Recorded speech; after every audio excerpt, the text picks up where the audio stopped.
It's the Ralph Nader Radio Hour. Stand up, you've been sitting way too long.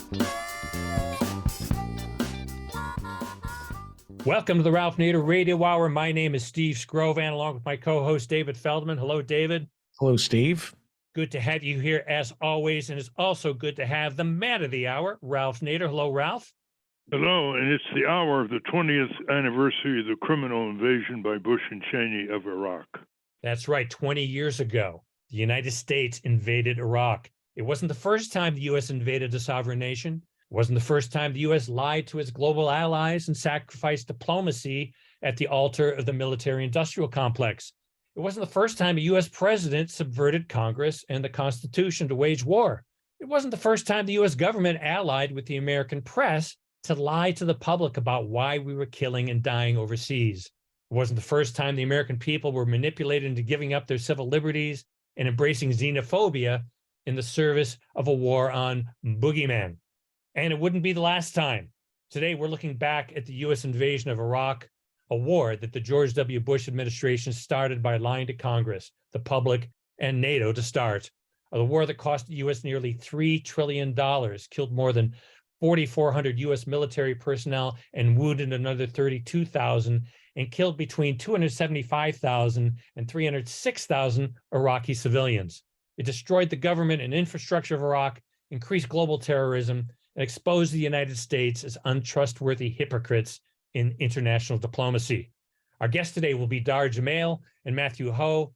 Dahr Jamail was an unembedded reporter in Iraq during the war and has written about the profound trauma and political rage of frontline reporting.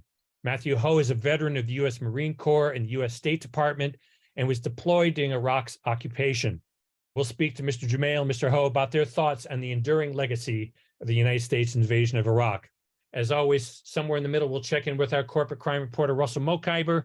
But first, it was 20 years ago this week when a country that possesses and has used weapons of mass destruction preemptively attacked another nation they claimed was developing weapons of mass destruction. Even though that turned out to be a lie, a tremendous amount of mass destruction ensued. David? Dahr Jamail is an award-winning independent journalist who went to Iraq to report on the war and occupation. In 2007, he was awarded the Martha Gellhorn Award for his Iraq war reporting, and in 2018, he won an IZZY Award for excellence in independent media for his climate crisis reporting. He is co-editor with Stan Rushworth of We Are the Middle of Forever, Indigenous Voices from Turtle Island on the Changing Earth, and the author of The End of Ice, Bearing Witness and Finding Meaning in the Path of Climate Disruption, as well as Beyond the Green Zone, Dispatches from an Unembedded Journalist in Occupied Iraq. Welcome back to the Ralph Nader Radio Hour, Dahr Jamail.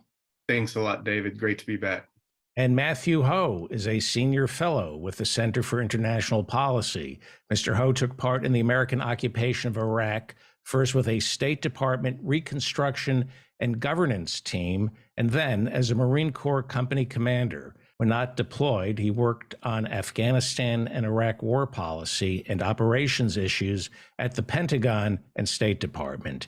In 2009, he resigned in protest from his post in Afghanistan with the State Department over the American escalation of the war. Welcome to the Ralph Nader Radio Hour, Matthew Ho. Thank you so much for having me with you, and thank you for having this conversation. Welcome indeed, both of you, and both of you are very knowledgeable of this criminal history by the Bush-Cheney administration.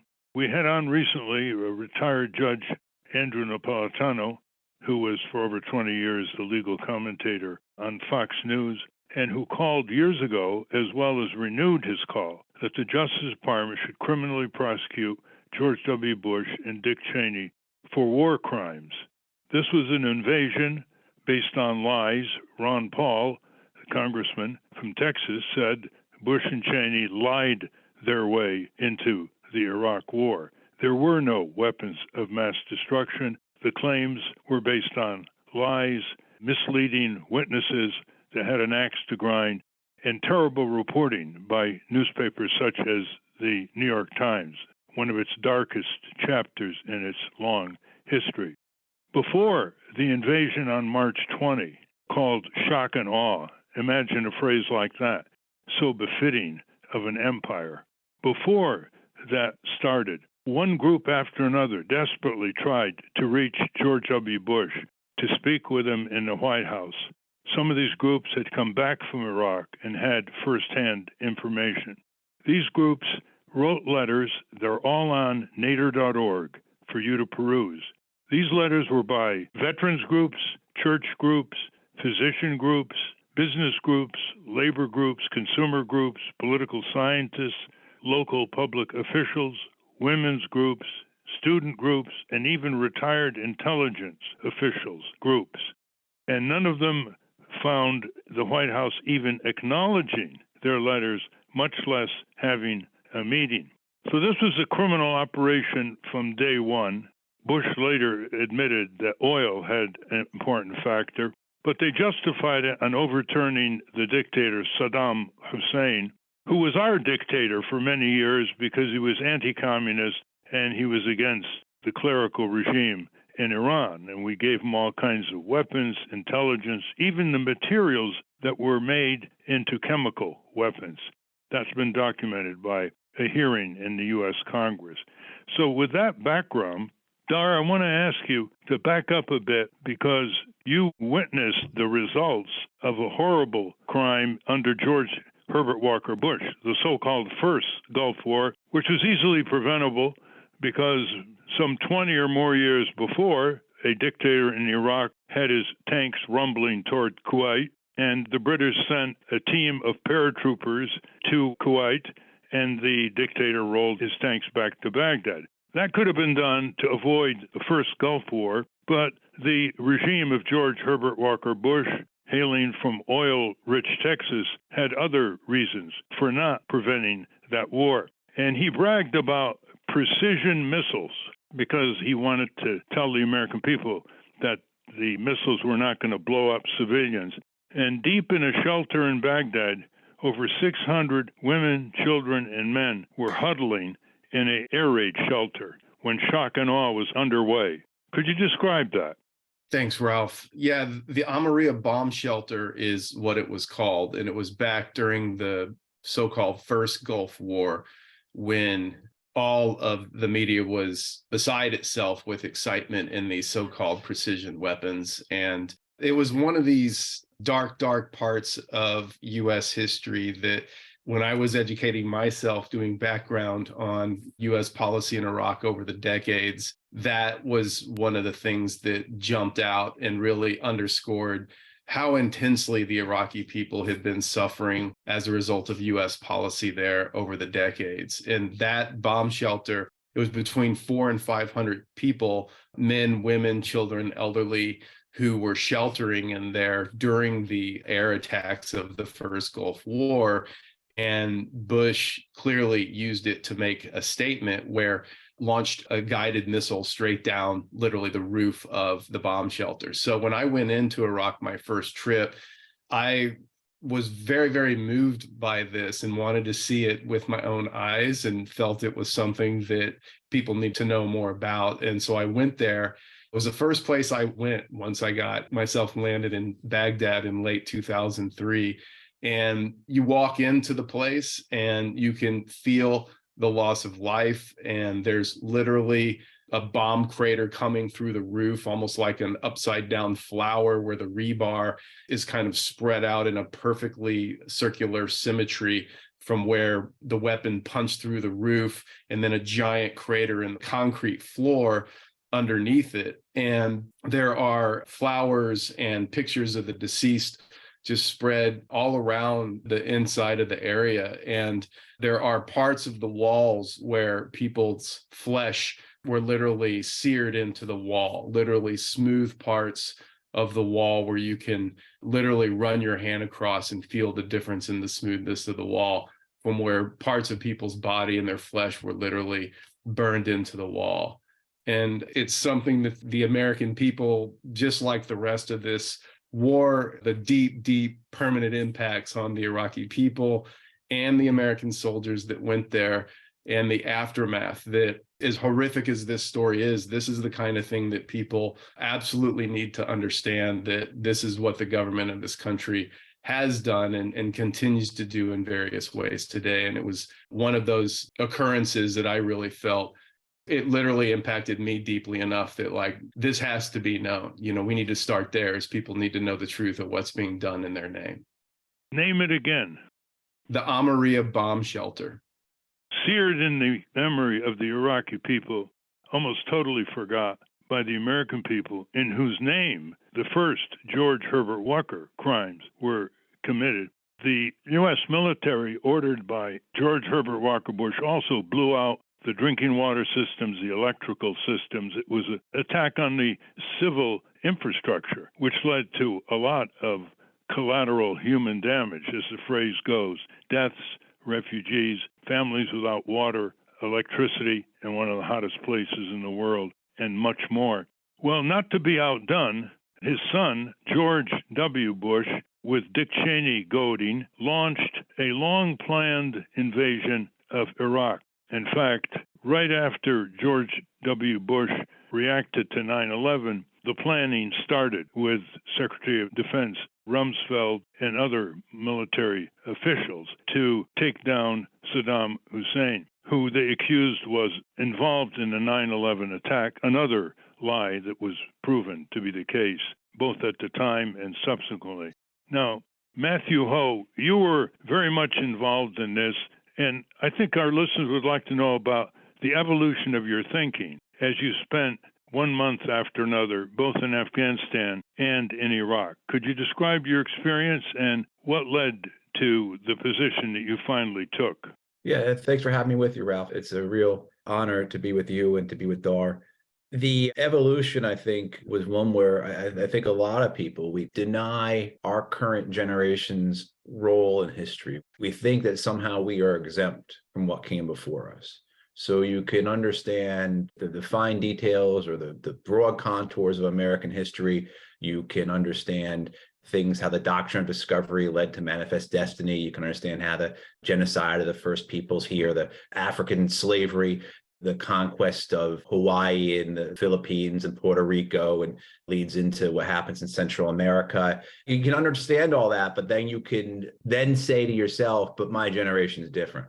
And so I think, you look at the lineage, the line of history that you deny, and I think that's what was occurring with me, where I understood these things, but I thought that we were somehow going to be different. And saw this. I mean, that wasn't just me. Saw this. I went in the Marine Corps in the late 90s, January 1998. And so we have plenty of colonels and generals and sergeants major who have been in Vietnam. And to a man, they all said things like, we are never going to do another Vietnam.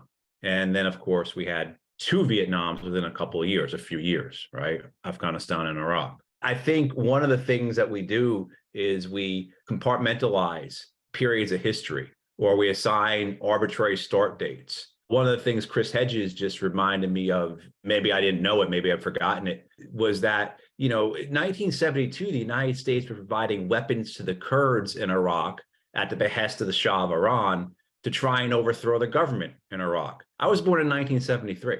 So for my whole life, the United States has utilized violence to try and achieve its political objectives in Iraq and in the larger Gulf region at the expense of the Iraqi people. So my whole life, the Iraqi people have been through suffering. The 70s were incredibly turbulent, coups and such. But then, of course, the Iran-Iraq war of the 1980s, which kills over 1 million people, which is a proxy war for the Americans. You have the first Gulf War we talked about. Then, of course, under the Clinton administration, you had those murderous, horrendous sanctions that killed hundreds of thousands of Iraqis, as well as the fact that the United States, from roughly 1992, 1993 through 2003, before the invasion, was dropping bombs on Iraq 2 or 3 times a week. So there's this consistent line of violence directed against the Iraqi people to achieve American political aims had been established for decades. And I went into it thinking that somehow we were different. I also, too, I believe one of the things that you think is that you have this idea that somehow you can be a moral agent, that your own agency will overpower, or that you will, in your life and what you do, you will do good things. So if I go to this war, I can affect the people around me because I am going to be good in it. I am going to be moral. I'm not going to do bad things. And that's a complete fallacy. That's an incredible mistake. When you go into the military, you get a lecture on military justice and the rule of law, and they do mention the Constitution. Now, there were no declaration of wars in the first Gulf War or the second. These so-called anemic resolutions didn't even apply. They applied to the Afghan scene after 9/11, but even so, they did not qualify to be a declaration of war. The government in both wars violated the UN Charter. That's a treaty we belonged to and actually launched right after World War II. There are all kinds of Geneva Conventions that were violated. Didn't any of that occur to you before you became a truth seeker and a dissenter? Didn't that ever occur to you, even though you're not a lawyer? Because all people who go into the armed services are given those kinds of lectures. It did, but you lie to yourself. You lie to yourself, you rationalize it, you excuse it. You'll never meet a band of men and women like the US military who excuses away their own responsibilities by saying things such as, that's above my pay grade, or I'm not a policy maker, I'm a policy executor. That's not my, so you excuse it yourself. You make rationalizations, you lie to yourself. Like I was saying, I thought that I could do good in the midst of this massive force, but you become an agent of the immorality of the war. There's no escaping that. You are used for the war's purposes, no matter what you think you personally are going to do. And then you tell yourself other lies. You tell yourself, well, I'm a good officer. If I don't bring this company of Marines over to Iraq, some other guy's going to do it, and he's going to get them killed. So you make those lies, or you tell yourself, well, I'm just a junior guy. I'm a mid-level guy. When I become a senior guy, I won't make these mistakes. I won't do these things. I won't. And you won't even let yourself say a crime. You further lie by calling it a mistake, right? So that's something that you see over and over again, this use of language to hide the reality of what we did there, which, absolutely was a crime for which no one has ever been held accountable for. I want to turn to Dahr. Dahr, there hasn't been enough attention to the perfidious role of the media here. Not only did all these groups that I mentioned, and together they had millions of members around the country. This is the National Council of Churches, for example, is one of the letter writers to George W. Bush pleading to meet with him and other groups in the White House before the invasion, and were not even acknowledged, much less invited there. The media was so disgraceful. None of these groups got any coverage whatsoever. A lot of the media was looking at the New York Times, which was listening to Judith Miller, who had all kinds of fabricated stories on page one. This is a really shameful, disgraceful chapter in the Times, and the Washington Post wasn't much better, but at least the Washington Post did a mea culpa later. But you looked at the TV anchors for the major networks had right next to them a retired admiral or general who were spouting the Bush-Cheney line. And Phil Donahue, who was on MSNBC at the time, he was trying to get the other critical, truth-seeking view on the run-up to the war in Iraq. And his NBC superiors ordered him to have 3 guests promoting the war to every guest criticizing the war. And suddenly, he was told that he had a week to vacate his offices and his staff, and threw him off the air. This was Mr. Wright of the NBC hierarchy, which obviously was connected with General Electric at that time. So give me your view, because you saw it from the field, and you were essentially a freelancer that broke one story after another in Iraq, Dahr. So you saw the embedded nature of them. Pat Sloyan of Newsweek refused to be embedded, which is one reason he won the Pulitzer Prize. But give us the scene of how did the media, free speech, seeking truth, become just a total toady of the prevaricating Bush-Cheney war machine? Well, you said it, Ralph. It was the media's role in this. I mean, we have to go back to what's taught in public schools as far as what Matthew pointed out at the very beginning. It's like we do not have accurate history being taught about the foundations of this country being built on genocide of the Native American population and slavery, nor have we seen any Truth and Reconciliation or anything around any of that. So given that that's the foundations of this country, there's not been adequate justice brought around that, let alone bringing truth into history as it's being taught in the public school system, for example, here. So Iraq really, in Afghanistan, being a continuation of that this mythos of the US being the beacon of democracy in the world. And in reality, we are citizens of the most brutal empire on the planet. If you look at how many bases we continue to have around the planet, the US military being used as basically an economic sledgehammer to bring people into alignment. And Iraq's a perfect example of that. And I basically deployed myself in a very naive, overly idealistic way to Iraq because I was absolutely outraged at the just blatant propaganda in the media. I mean, it was off the charts. I mean, people here are aghast at the kind of propaganda that we see in, say, North Korea.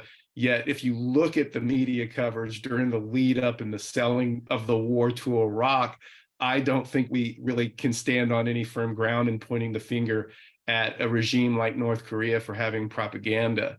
I mean, everybody can remember seeing the graphics on TV, Saddam Hussein's head with a big target over it or a bullseye, as though he's the only human being in Iraq. I mean, the propaganda was just, designed for a 2-year-old, and it was extremely effective on up to Colin Powell's dog and pony show at the UN of holding the vial of whatever the white, powdered sugar they had in it, claiming, Iraq's weapons of mass destruction, to the Judith Miller amazing New York Times dance with, getting anonymous quotes from anonymous sources in the Bush administration, being Dick Cheney, feeding her information and her willfully putting it out, to then him going on all of the news shows on Sunday and saying, look, even the New York Times reported this. So the media not just being used as a tool, but willingly used as a tool by the empire, by the government, to go in and make the case to the American public for war, because the people had to be brought along. And despite the protests, despite all the facts being out there, the UN weapons inspectors, despite everything, all of the history of what the US had been doing in Iraq for decades, that again, all of this was completely, we're at year zero right now. History starts now. This is how it is because this is how we say it is. And then against that backdrop going in, that continued in the occupation up until around 2006 or so, when things had been going so bad for so long for both the Iraqi people and US soldiers deployed there, that public opinion finally turned and the media basically was forced to start to report on it. This is a very important juncture you just pointed out, because right after the invasion of Iraq and the toppling of the Saddam Hussein regime, George W. Bush sent his most trusted investigator to come back and say, we found weapons of mass destruction. Well, he went there in April, and he spent several weeks there searching, penetrating, exposing, and he comes back to the White House and he says, sorry, boss, no weapons of mass destruction. You think George W. Bush and Dick Cheney and his cohorts, Paul Wolfowitz and Richard Pearl and other neocons, say, well, let's pull back here? No, they kept blowing apart Iraq in what sociologists called the ultimate sociocide of this society that never threatened us. Iraqis would meet soldiers, U.S. soldiers, say, why are you doing this to us? What have we done to you? And the soldiers started saying to themselves, why are we here? They don't want us. And so there was a poll commissioned in 2005, Dahr. I don't know if you know about that, Matthew, by Zogby Public Opinion Poll. They got cleared to do a poll of U.S. soldiers, Army, and Marines in Iraq by the Pentagon. The Pentagon said, okay, it's going to be a very representative, professional poll. And this is in 2005. And they polled the soldiers, and slightly over 70%, including a slight majority of Marines, said the U.S. should pull out of Iraq within 6 to 12 months, which is the logistical period for being able to do that. You think that would have got publicity? It got a tiny article in the Associated Press and was blacked out by the New York Times and Washington Post. So, we have to go into this history because it's going to happen again and again and again. The warmongers are active again on the Ukraine war now. More and more, we're moving toward a conflict with Russia. There will be an incident. There will be fighter planes. Who knows what will happen? Because there's no break on our government. It's as if it was a dictatorship when it comes to foreign policy. The people are not organized to do much about it. There are groups that you all know, Veterans for Peace and others, to try to pull it together. But it seems like we never learn from history. And as one person once said years ago, if you don't learn from history, you'll be condemned to repeat it. But I want the listeners to hear from you, Dahr, about your experience in Fallujah, which was quite a sizable city in Iraq, and the U.S. military was surrounding it. This is one of the darkest chapters of the dark history of our invasion of Iraq. And you were one of the only people there. I don't know how you escaped, but indicate the weaponry that was applied, including the phosphorus bombs. What was it like? A brief history of Fallujah under U.S. occupation was this was a city that Saddam Hussein always struggled to control, so basically left it alone. And when U.S. military rolled into Fallujah in the early days of the occupation, there was no resistance. People, I wouldn't say they welcomed them, but they did say, all right, let's see, things, hopefully can't be much worse than they were under Saddam. So let's give them a shot. And so they left them alone, but then soldiers started occupying a particular school. People were protesting it. They wanted the school to be available for their kids. The military did not leave. That ended up, there was another protest. Shots were fired into the protest by some soldiers. And that basically started animosity in Fallujah between the military and the people living there. And so resistance escalated rapidly, and Fallujah became a very regular hotspot for the military. There were always, consistent attacks happening. And so it became really a symbol of resistance to the point where by April 2004, the city was, we had the incident with the Blackwater mercenaries operating in the city, and then several of them being caught, targeted, killed, and then parts of their bodies hung from a bridge on the outskirts of Fallujah. And that's really the incident that kind of brought things to a head when the military encircled the city, started sniping into it regularly. And that was around the time, it was within a week of that was when I went into Fallujah during that siege with a group bringing in humanitarian supplies to a small clinic. And when I was in there, there were men, women, children, older folks being brought in, either dead or who all claiming that they were being shot by soldiers who were surrounding the city. And they were coming from different parts of the city at different times over the couple of days I was in there, all telling the same story. And it was really shocking as at the time, as a cub reporter, still getting up to speed on the atrocities that I was witnessing on a regular basis over there, that, this is my country doing this. And it was really a hard thing to watch firsthand, literally small kids dying on tables, being shot in the necks and in the heads and in the shoulders by U.S. snipers and bleeding out while Iraqi doctors were doing their best to try to save them, and watching literally the bodies piling up in the back of this makeshift clinic. And that really set the stage where, I had friends go out in an ambulance trying to pick up wounded people and bodies, and that ambulance being fired upon, and people literally diving down in the back of it while bullets were going through the side of it. And this had become commonplace. Iraqi people were basically saying, yeah, welcome to the party.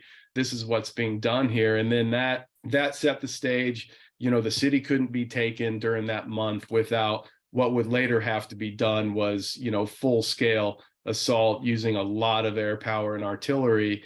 And that, of course, right after Bush won re-election, that following November 2004, then the city within days was essentially encircled and parts of it just generally leveled. White phosphorus was used regularly around the city, which is a violation of UN protocol where that's a weapon that's not allowed to be used, where in an area where there could be civilians. The Pentagon itself had admitted that at least 30,000 people in Fallujah had opted not to leave. So a direct violation of UN conventions, along with, of course, intentionally sniping and killing civilians, as I saw firsthand in the first siege of that city. And this type of barbaric behavior, coupled with the torture, which literally my first week in Iraq, I was walking around talking to people that were talking about torture stories, not just in Abu Ghraib, but in other military detention camps around the country. And then that story, I was writing about it then, but of course it didn't break in the mainstream until Cy Hirsch forced the issue. I believe it was in March 2004 when that story started to hit the mainstream. But, you know, these types of tactics were commonplace early on in the occupation and then continued all the way through it. And then later I would write a book about soldiers in Iraq and interviewed some of these people that were engaged in a lot of these actions, and then later became, like Matthew Ho here, really woke up to the fact of what was being done and started to take stands for justice and to speak truth to power about what they had seen and what they had done in Iraq as well.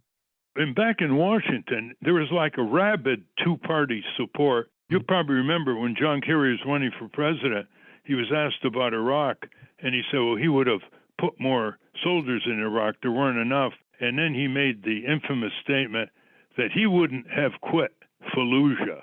This was after the first departure, before the Bush regime went in big and wiped out so many innocent people. Matthew Ho, you were there with all kinds of soldiers, and what were they thinking? You know, the reporters don't really ask soldiers what they're thinking, whether they're in the field when they have trouble speaking freely or whether they're back home. Were there people saying, what is this crazy nonsense? What are we doing here? We're just making more enemies. Or they just wake up every morning and say, I'm just doing my job? It was mainly the latter, Ralph, mainly the latter. Occasionally you'd have a conversation, it'd be a short one. Does this make any sense? You know, what are we doing here? You know, if I was an Iraqi, I'd be attacking us too. I mean, I had that realization when I had command of 153 Marines and sailors in Anbar province. And I had that realization that if my young men were young Iraqi men, 51 would be fighting us, 51 would be in Abu Ghraib, and 51 would be dead. I mean, so that type of putting yourself in the other's shoes, I think as you were there, the time went on, that continued to sink into you. But then you go back to this, again, lying to yourself, making excuses, giving it other purposes. It becomes about taking care of the people around you. You make up these reasons, you lie to yourself, you refuse to acknowledge, but it was known. I mean, it was known. I'll give you an anecdote. When I had in our company headquarters, we had a little satellite television dish, and one of the channels we got was Fox News. I don't know why. It was one of the few English-speaking channels we got, so we used to have that on in the company headquarters a lot. And one day, and this was in 2006, so the violence was very high. One day, my first sergeant said, hey, sir, I'm not going to have that Fox News on any longer because it's upsetting the Marines. And what he meant was that it's just spewing propaganda that they know is not true, and they're getting really upset by that. So they certainly understood it. You saw it, but you didn't talk about it. You lied to yourself. You kept yourself focused on the mission. You kept yourself busy, and you put your head down and ignored it and claimed that you were a professional warrior and it was above your pay grade and all those other things. You also have this other aspect of it that I think we have to address, is that when a young man joins the Marine Corps, goes into the infantry, he goes to 13 weeks of boot camp of recruit training. Then he'll go, at that point, I think it was 7 weeks of infantry school, where he goes through boot camp, then he goes to a specialized school for 7 weeks to learn to be an infantryman. Then he goes to his unit. It's an infantry unit, and all they do is train to kill. So those young men have been conditioned for months, for years, to kill.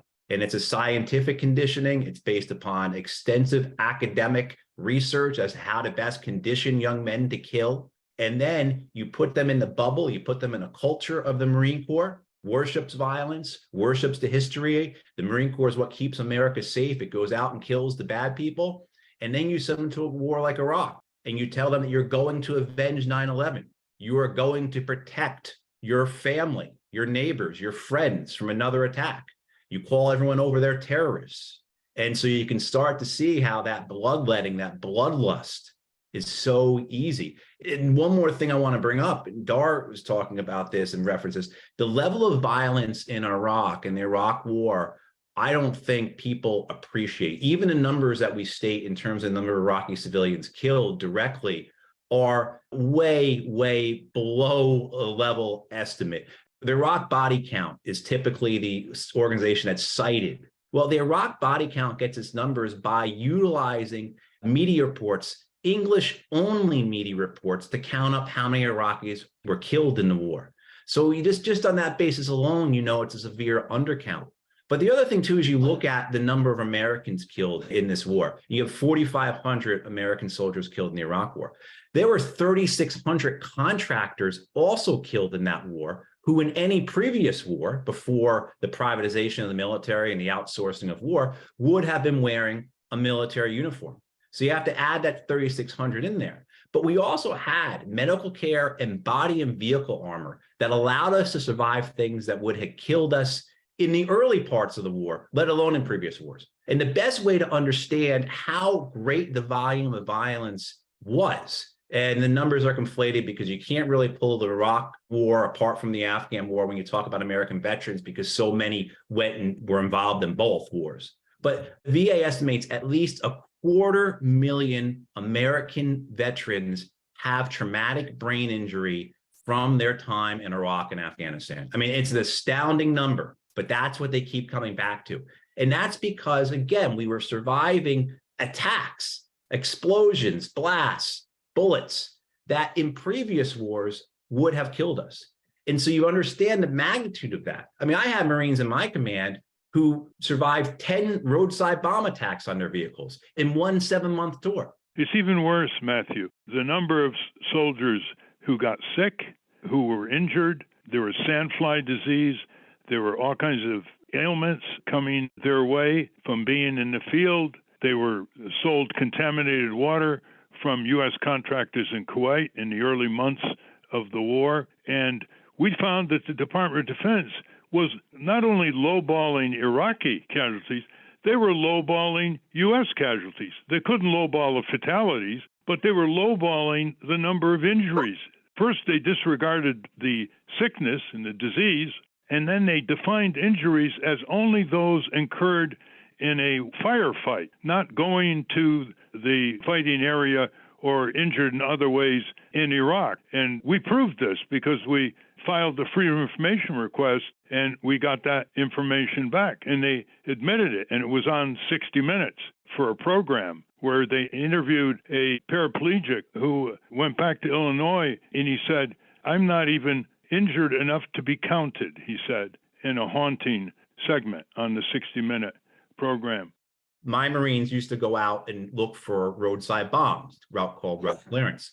And when we came back to the United States in 2007, again, some of my Marines have been blown up 10 times. There was no standardized traumatic brain injury screening that the Marines went through. The Department of Defense had no guidance on this. I mean, so you had for years where American soldiers were suffering these attacks where the Department of Defense was just, shrugging and saying, okay, we'll see what happens. Now, the important point about all this, because I don't want to center the Americans in this, I want to center the Iraqi people, is that we had our body armor. We had our vehicle armor. We had our hospitals. We had our medical care. The Iraqi people did not have that. So whatever violence we endured and survived, the Iraqi people suffered an immensely greater level. And so the hell that they went through and continue to go through, because, even if right now, and the thing about the violence in Iraq is it hasn't ended. Even now, dozens of Iraqis die every month in violence, in militant violence. And that doesn't include the Iraqi army, the Iraqi paramilitaries, the various militias out there, the Islamic State. You're talking about dozens of Iraqi civilians are still dying every month in violence caused by these wars. Even worse than that is, say we had a magic wand and we were able to wave it all away and say everything is fine now. Their children are dying because we poisoned their water and their land. Fallujah has higher cancer rates than Hiroshima or Nagasaki. Every day, just as like what happened in Vietnam and in Laos and Cambodia, when we poisoned those lands because of our war, every day, Iraqi mothers are delivering stillborn babies. They're delivering babies who are born with the worst deformities and disabilities you can possibly imagine. So even if we had a magic wand and would wave away all the political violence that is still occurring in Iraq, their children are dying, and they will be dying for generations because we poisoned their water and their land with our war. Matthew brought up some really, really important points. I mean, going back, the sanctions, more than 1 million Iraqis died during the sanctions. These were 12 years of the most brutal, harshest economic sanctions in modern history. And, we have to remember the Madeleine Albright quote where she's being interviewed by Leslie Stahl and asked when the statistic came out that at least 500,000 Iraqi children had died because of the sanctions, because of lack of medical care, lack of supplies, and lack of enough food. And Madeleine Albright infamously said, yeah, we think the price is worth it. So the brutality of the sanctions leading up, that was the state the country was in when this war was launched. And then we had all these false promises of reconstruction, and Iraq's going to be the new democracy in the Middle East and the new Iraq, as Condoleezza Rice called it. Well, that was the country that existed when this war was waged. And then it got worse because none of this reconstruction happened. And you talk about the lack of water and electricity and adequate medical care. None of this improved during the occupation. In fact, overall, it just continued to get worse. And we do need to talk about the Lancet study when it comes to the true figure of Iraqi casualties, which the high end of that figure, and this is a grossly outdated study, but from one of the most prestigious studies available on this count, and the high end figure when it was released was over 800,000 Iraqis directly or indirectly had perished because of the occupation. And as I said, that's now grossly outdated. So comfortably, the figure is over 1 million. And then when we talk about the brutality of, Fallujah, again, just to add a little bit to what Matthew just shared of the amount of depleted uranium used there. And I personally spoke with several soldiers who said, yep, that's what we were using right along with the WP, the whiskey peat, the white phosphorus. And I went in there, the most recent trip I was into Fallujah was in 2013 when I was working for Al Jazeera. And I went to where they had built a new hospital, and they built it in an area where such an enormous amount of fighting had occurred and depleted uranium was used, including bombs and missiles, that hospital was located right on that area. And a lot of the doctors I interviewed in there spoke directly to that. And this is a city where the amount of deformities in the kids was so bad from exposure to toxic chemicals and radioactivity from the DU that a very, very religiously conservative city, and some of the religious sheikhs and imams had asked people to stop having kids, because I came out of there with photos of babies and I wrote an article for Al Jazeera, and Al Jazeera would not run the photos. And I can't say that I blame them for that, because they were so atrocious, these deformities of literally cyclops babies, these entities being born that were just, the deformities were so incredible that it did not look in any way, shape, or form like it could even be a human being, to the point where we couldn't run those photos because of the, there was concern of the editors that the amount of trauma that people would see. And I of course, I disagreed. I think people need to see this, but it's hard to even articulate the level of suffering. And this is the country that exists today, as Matthew just said, that I got to leave, the military got to leave, at least for the most part, but Iraqi people can't leave. And this is what they have to live with today. It's not just Iraq that was aware of what was going on. The whole Arab world was witness to what was going on. And it's small wonder that the Palestinians, the Yemenis, the Libyans are terrified at what they believe the U.S. is capable of doing to them, in addition to what has already been done to them. And Dahr, you point out that right after the first Gulf War, when the sanctions were imposed on Saddam Hussein, and there was a lot of corruption involved in that they had a prescribed list of chlorine. For example, they couldn't sell chlorine for drinking water. They couldn't sell child catheters because it was believed they could be turned into some sort of stabbing weapon. And of course, when the physicians, U.S. physicians, went over there and estimated 500,000 Iraqi children died as a result of the sanctions, and Bill Clinton and Secretary of State Madeleine Albright thought it was worth it. That didn't make much news here, but all over the Arab Islamic world, it's all news. And they know what can happen once the brutish potential of these warmongers in Washington and their oil industry backers can unleash. Just in the interest of time, I want to give Steve and David a chance to pitch in here. Yeah, I'll start. Matthew, I wanted to pick up on something you touched on in the beginning when you talked about rationalization. And we've had Colonel Lawrence Wilkerson on the program a number of times, who was chief of staff of Colin Powell, as they worked in the State Department. You've worked in the State Department. And we've talked to Chris Hedges about being on the inside versus being on the outside.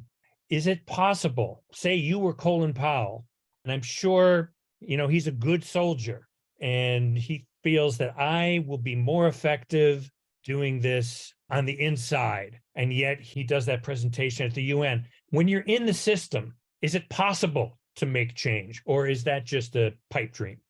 I think, regrettably, it is a pipe dream. The way our brains are, the way we have been programmed through societal evolution to want to remain within the group. This goes back to our ancestors being scared to death of being told to leave the campfire and they'd have to go sleep in the woods with the wolves, right? So our brains have evolved, and there's been a lot of scientific research into this that explains why people stick with the group, why the mob mentality exists, why almost all whistleblowers you'll ever encounter endure severe mental and emotional health trauma. It's a very difficult process. There's not much of an incentive to speak out. There's not much of an incentive to differ. It's not going to get you anywhere. And so, it's regrettable that I do think that being in the inside, you're just not going to affect the change that you want to change, that you want to see. The forces. And you don't have organized citizens out there, although there were marches. I'm sure our listeners saying, speak of the demonstrations in the U.S. against the upcoming Iraq war in Washington and all over the country and all over the world, millions of people. But it never reached a political critical mass in order to change any minds in Washington. David? Before Colin Powell died, there was no mea culpa. Rumsfeld never apologized. Let me ask you about General Tommy Franks, Paul Bremer, George Bush, Condi Rice, Dick Cheney, Paul Wolfowitz, Richard Pearl, Douglas Feith, and George Tenet. What do they owe the American people right now, 20 years after? What do they, besides an apology, how could they make this right? And as well to the Iraqi people. And they made it right to the people that mattered to them. I'll differ with Dahr in the sense that Reconstruction, I'll agree with him that Reconstruction was not a success in Iraq, but it certainly was a success in Northern Virginia and Maryland. If you look at the amount of money that the United States has spent on war and the war industry, in 2001, the defense budget was $331 billion. The budget that the president just released the other day is $885 billion. That's an amazing, 170% increase in 20 years.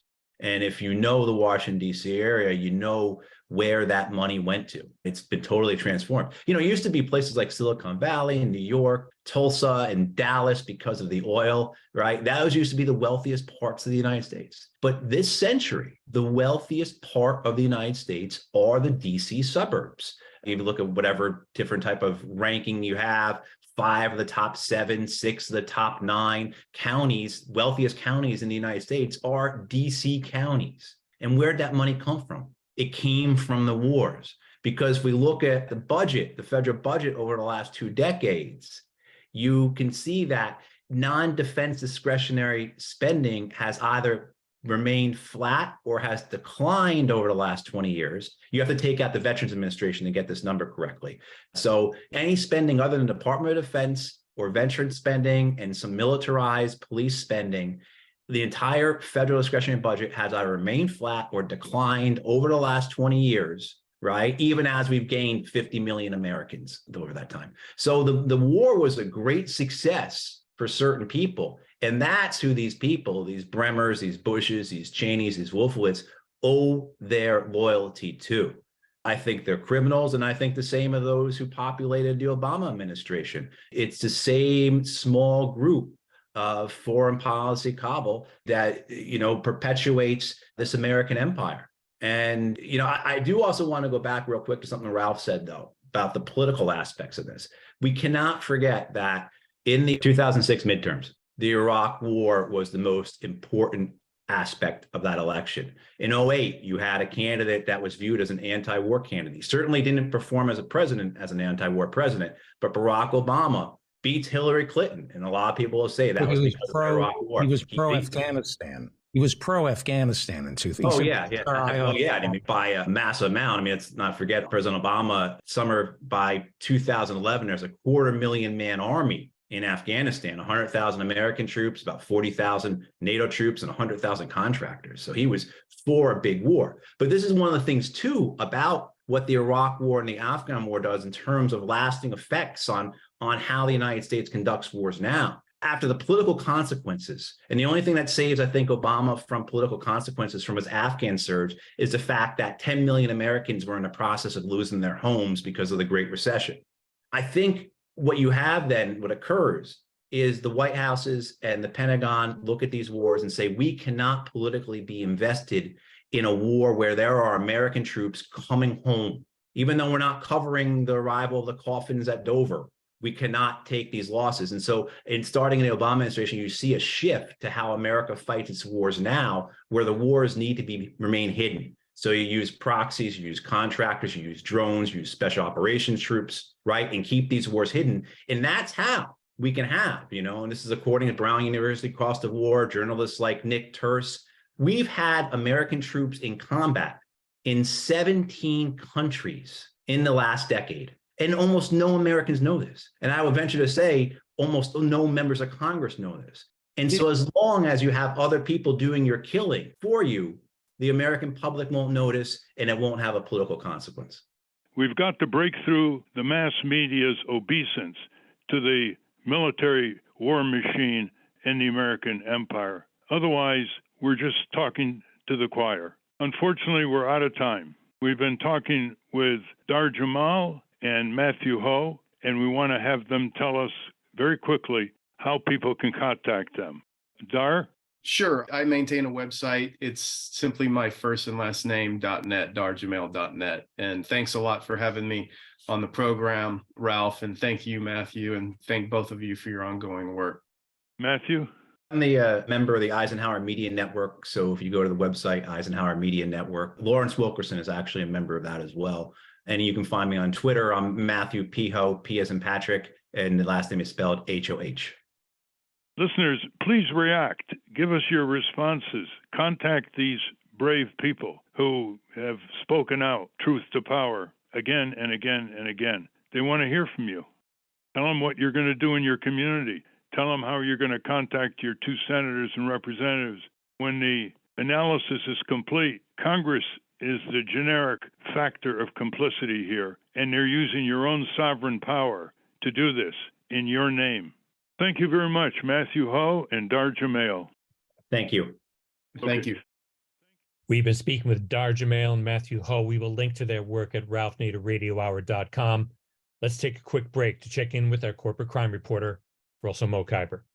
From the National Press Building in Washington, D.C., this is your Corporate Crime Reporter Morning Minute for Friday, March 17, 2023. I'm Russell Mokhiber. The Biden administration has approved the $8 billion Willow oil drilling project on the north slope of Alaska, led by ConocoPhillips, despite a massive push by climate activists and environmentalists urging the White House to reject the proposal. There's simply no justification for President Biden's decision to approve a massive new oil drilling scheme that will lead to decades of air and climate pollution, said Winona hotter of Food and Water Watch. This decision is part of a disturbing and disappointing trend with this White House. President Biden refuses to take the necessary actions to rein in climate catastrophe while issuing rhetoric that professes concern for the existential threat that we all face. He cannot have it both ways. Promoting clean energy development is meaningless if we continue to allow corporations to plunder and pollute as they wish. For the Corporate Crime Reporter, I'm Russell Mokhiber. Thank you, Russell. Welcome back to the Ralph Nader Radio Hour. My name is Steve Scrovan, along with David Feldman and Ralph. We'll close out today's show with highlights from Ralph and Patti Smith's anti-war rally and concert tour in 2005. The song is Awake from Your Slumber, produced by the Hudson Mohawk Independent Media Center. Awake, little one. Awake from your slumber. Get 'em with the numbers.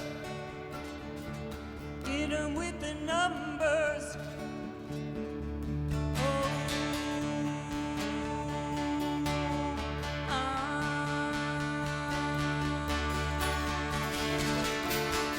Awake from your slumber and get 'em with the numbers. We have a moral obligation, a citizen obligation, to get out of that country. Peace has this soft image by the warmongers. The rascals, the charlatans, are always ready to accuse people of undermining troops. 400,000 million people, awake from your slumber. Well, the way to respect the troops is to get them out of there and bring them back here safely, not to let them die and kill in Iraq.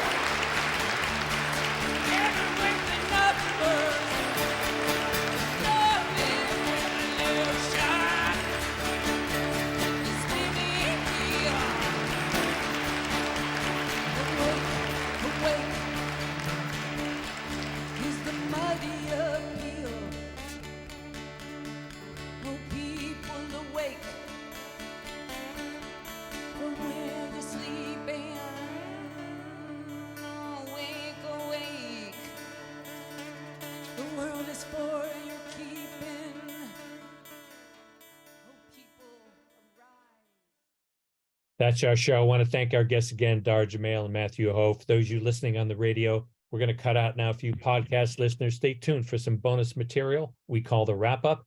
The transcript of this program will appear on the Ralph Nader Radio Hour Substack site soon after the episode is posted. Join us next week on the Ralph Nader Radio Hour. Thank you, Ralph. Thank you, everybody. We should never forget what the illegal Bush-Cheney political and military machine, backed by profiteering corporations, did to the innocent Iraqi people. Awake, little one. Awake from your slumber. Get 'em with the numbers. Get 'em with the numbers.